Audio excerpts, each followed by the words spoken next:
bienvenue dans cette partie 5 où on va cultiver la compassion envers vous-même et envers les autres. Donc l'objectif, ou les objectifs de cette partie, est de découvrir l'impact puissant de la compassion sur votre bien-être mental, d'apprendre à cultiver justement cette compassion envers vous-même et de découvrir des techniques qui vont vous être utiles pour renforcer votre compassion envers les autres. Si vous avez l'habitude de vous critiquer constamment, cela peut avoir un impact négatif sur votre estime de soi et votre confiance en vous. Alors, êtes-vous prêt justement à remplacer une habitude inutile par une habitude constructive ? Donc d'abord, prenez votre carnet et on va procéder en 2 étapes. La première étape, écrivez 3 de vos pensées autodestructrices les plus courantes. On a souvent tendance à se critiquer durement sans réfléchir. Mais la critique de soi n'est pas automatique ni même nécessaire. C'est simplement une habitude que vous avez développée au fil du temps. Et il y a de petites erreurs quotidiennes qui peuvent nous amener justement à nous jeter des torrents d'insultes. Peut-être que vous vous êtes réveillé un jour en retard et que vous avez pensé « Oh, je suis si paresseux, j'ai ruiné toute ma journée ». Eh bien ça, c'est le genre de pensée critique que vous pouvez noter dans votre carnet. Et c'est dans cette première étape justement que vous allez lister 3 de vos pensées autodestructrices les plus courantes. Une fois que vous avez listé vos 3 pensées, on va passer à l'étape numéro 2 qui est de contrer vos autodépréciations avec de la compassion envers vous-même.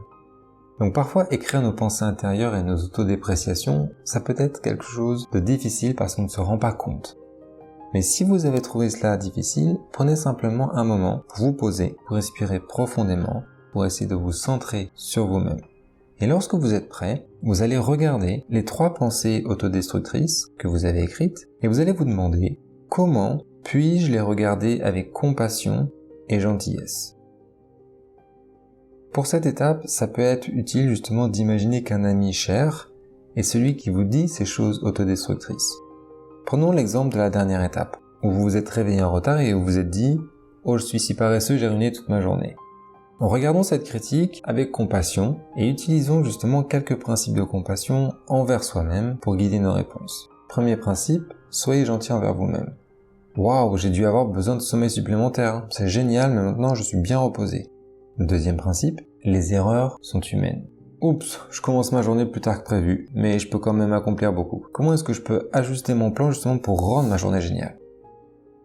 Et troisième principe, accepter les pensées et les émotions négatives.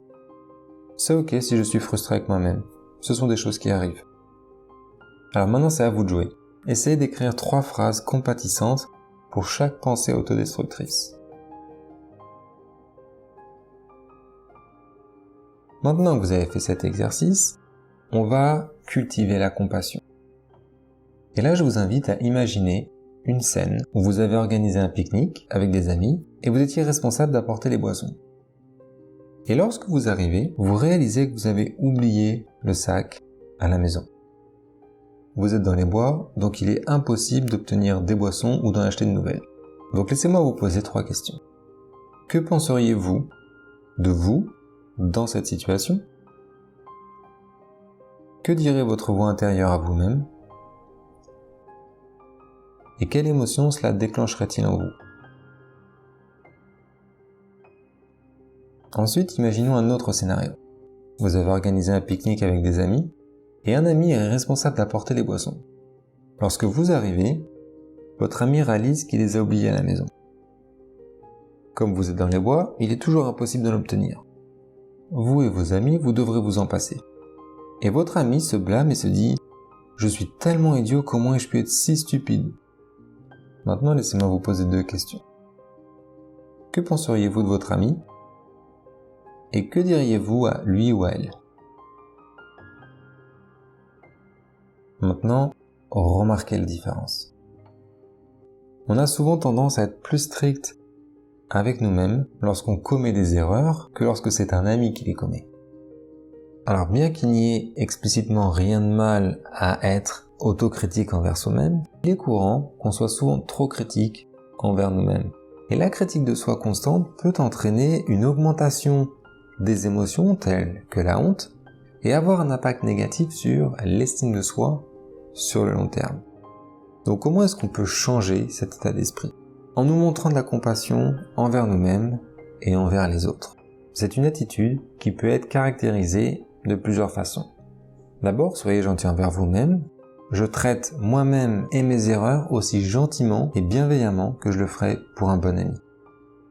Ensuite, les erreurs sont humaines. Je suis pleinement conscient que mes expériences négatives, mes erreurs et mes faiblesses sont quelque chose d'universellement humain et qui me relie à toutes les autres personnes. Et ensuite, accepter les pensées et les émotions négatives. Je suis prêt à accepter les pensées et les émotions négatives et à les percevoir consciemment sans les juger. Donc, les 3 principes de la compassion, soyez gentil envers vous-même, les erreurs sont humaines, et accepter les pensées et les émotions négatives. Alors, heureusement, cultiver la compassion, c'est quelque chose que vous pouvez apprendre. Donc, on va faire un exercice justement pour travailler sur la transformation de la critique de soi en compassion envers soi-même. Alors d'abord, on va passer en revue l'exercice et ensuite vous aurez la possibilité de le pratiquer vous-même. La critique de soi, l'autodépréciation et l'auto-abus se produisent souvent automatiquement. Et il y a un petit incident ou il y a un petit quelque chose qui se fait quotidiennement qui peut immédiatement nous amener à nous dévaloriser intérieurement sans être consciemment noté. Et c'est là où il est important que vous écriviez d'abord toutes les pensées autodépréciatives que vous avez. Alors un exemple typique de critique de soi pourrait être « Je suis si paresseux, c'est pourquoi je ne vais jamais améliorer ma santé ». C'est juste un exemple. Maintenant, à vous de lister toutes vos pensées autodépréciatives. Ensuite, vous allez formuler de nouvelles pensées compatissantes et d'autosoutien en utilisant ce que vous venez de consigner comme point de départ. Il est utile justement de contraster chaque pensée négative, autodépréciative, par une pensée positive d'autosoutien. Donc, si vous voulez, vous pouvez faire un tableau, première colonne, pensée négative, autodépréciative, deuxième colonne, pensée positive d'autosoutien. Et vos nouvelles pensées doivent être guidées par les principes de la compassion envers soi-même. Donc, comme je l'ai dit tout à l'heure, soyez gentil envers vous-même. Oh, j'ai vraiment essayé de faire de l'exercice. Ce n'est pas grave si je ne peux pas le faire régulièrement. Deuxième principe, les erreurs sont humaines. Beaucoup de gens n'arrivent pas à aller régulièrement à la salle de sport, je ne suis pas le seul avec ce problème. Et troisième principe, accepter les pensées et les émotions négatives. Ce n'est pas grave si je suis frustré de ne pas pouvoir aller régulièrement à la salle de sport. Donc maintenant, c'est à vous d'essayer. Formulez vos pensées compatissantes.